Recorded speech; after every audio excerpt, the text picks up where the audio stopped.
Hello everyone, welcome back to the channel. और जैसा कि हम लोग इस सीरीज में नीट 2025 के हर एक क्वेश्चन को साथ में सॉल्व कर रहे हैं, तो इसी सीरीज में हम लोगों के पास बायोलॉजी सेक्शन से एक नया क्वेश्चन आया है from the chapter chemical coordination and integration. अगर इसको हम लोग देखें तो इसमें लिखा है कि which of the following hormone release from the pituitary and actually synthesize in the hypothalamus. तो आपको समझ ही गया होगा कि कौन से हार्मोन की बात कर रहा है। और तो आपका जो एड्रीनोकोर्टिकोट्रोपिक हार्मोन होता है, नहीं। आपका ल्यूटिनाइजिंग हार्मोन होता है, नहीं। फॉलिकल स्टिमुलेटिंग हार्मोन होता है, नहीं।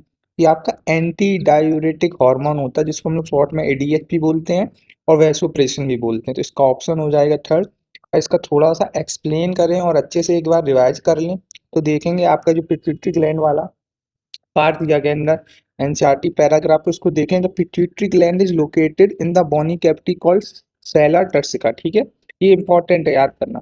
Is attached to the hypothalamus by a stalk. It is divided anatomically into adeno hypophysis और न्यूरो हाइपोफिसिस, जिसमें आपका adeno hypophysis consist to portion, pars distalis जिसको हम लोग एंटीरियर पिट्यूटरी बोलते हैं, और पास इंटरमीडिया जो आपका मिडिल पिट्यूटरी हो गया। The pars distalis region of pituitary commonly known anterior pituitary, देखो लिखा है प्रोड्यूस ग्रोथ हार्मोन। ये इंपॉर्टेंट है क्योंकि जो हार्मोन रिलीज किए जाते हैं एंटीरियर पिट्यूटरी से वो खुद ही उसको सिंथेसाइज करता है। बस उसको जो हाइपोथैलेमस होता है, मास्टर और मास्टर ग्लैंड, वो सिर्फ कंट्रोल या रेगुलेट कर सकता है।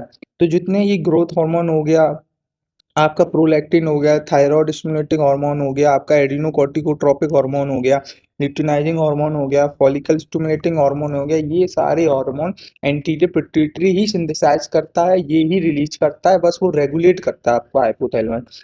पास intermedia secrete only one hormone called melano stimulating hormone, जो कि मोस्टली उसमें इसमें लिखा भी होगा however in human the pars intermedia is almost merged with pars distalis. यही बात मैं कहने वाला था, वो एक्चुअली मर्ज ही हो चुका होता है पार्ट्स डिस्टेलिस से।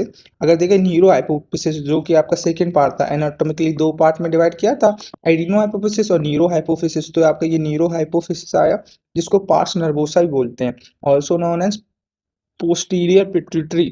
Store and release two hormone, एक ऑक्सीटोसिन, ये आपका बहुत इंपॉर्टेंट हार्मोन है, एंड वैसोप्रेसिन जिसको हम लोग एडीएच भी बोलते हैं, एंटी डायूरेटिक हार्मोन, जो कि आपके इस क्वेश्चन का करेक्ट ऑप्शन भी है।